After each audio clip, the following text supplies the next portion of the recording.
Hello, and welcome to the 4th episode of Virtual Weaponry. I'm XNGA Alpha, and I will be your host. In this episode we will be looking at the M249 SAW. The M249 SAW, or Squad Automatic Weapon, is an American derivative of the Belgian Mini-Me light machine gun. The original Mini-Me was designed and manufactured by Fabrique Nationale de Herstal, or FN Herstal. The Mini-Me was designed in 1974, with the M249 following close behind in 1976 and entering service in 1984. The M249 fires a 5.56x45mm NATO round, typically as part of a linked belt. However, it can also accept Stanag magazines, as used by weapons such as the M4 and M16 rifles. In 1965, the only primary machine guns in service by the US Army and United States Marine Corps were the M2 Browning, a large caliber, heavy machine gun usually mounted on vehicles of fixed emplacements, and the M60, a much more mobile medium machine gun intended to provide heavy automatic fire. However, both were quite heavy and required at least a 2-man team to operate. Two lighter options were available, the M14 and M16 rifles. However, neither were designed for sustained automatic fire, and the 20 and 30 round magazines were not much in comparison to the belt-fed M60 and M2 Browning. As a result, an individual machine gun was required, lighter than the M60 but with more firepower than the M16. Enter the M249.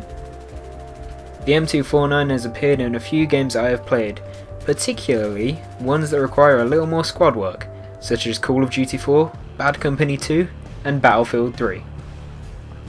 I'm going to be totally honest here and say that I didn't use the SAW a whole lot during my time on COD 4.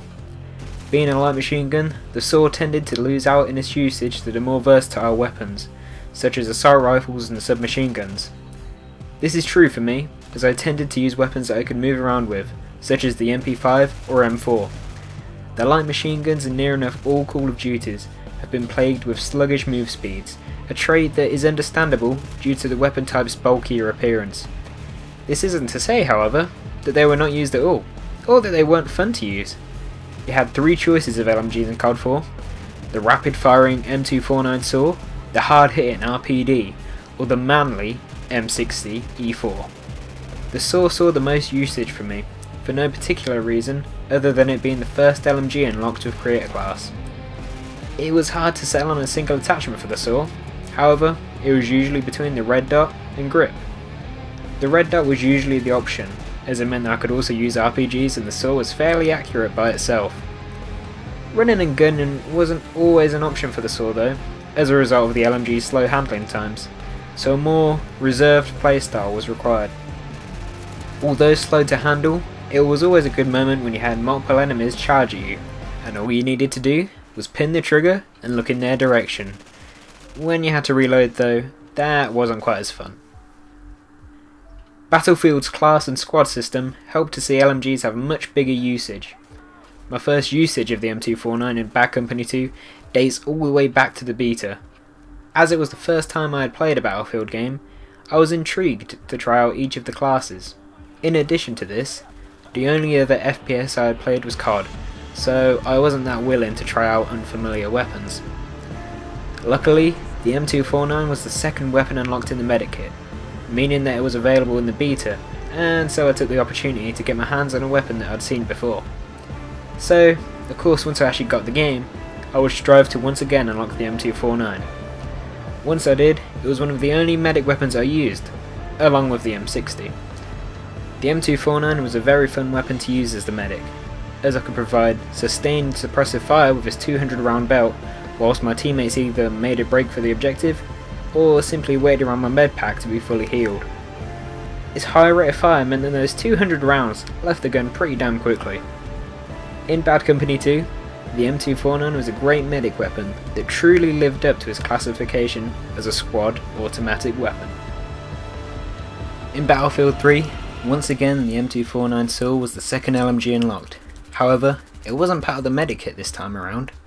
Instead, the LMGs swapped roles with the assault rifles, and were now part of the support kit.